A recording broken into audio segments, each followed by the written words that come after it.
ACB దూకుడుగా వ్యవహరిస్తూ BRS working president KTR ను అరెస్ట్ చేసేందుకు చర్యలు చేపట్టింది. ఈ క్రమంలోనే తనను అరెస్టు చేయవద్దని కోర్టు ఆదేశం పొందిన కేటీఆర్ తనపై ఏసీబీ నమోదు చేసిన కేసును కొట్టివేయాలని పిటిషన్ దాఖలు చేశారు. ఇందులో భాగంగా ఆయన ఏసీబీ కౌంటర్ కు సమాధానమిచ్చారు.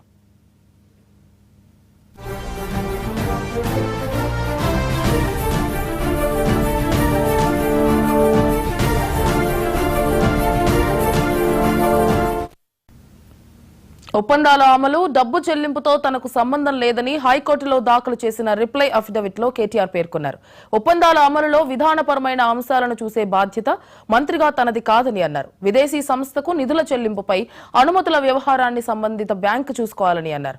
ఈ కార్ రేస్ కు ప్రమోటర్ గా బాధ్యతలు తీసుకునే ముందు చెల్లింపుల విషయంలో చట్ట ప్రకారం అన్ని అంశాలను చట్టబద్దమైన సంస్థ అయిన హెచ్ఎండిఏనే చూసుకోవాలని తెలిపారు.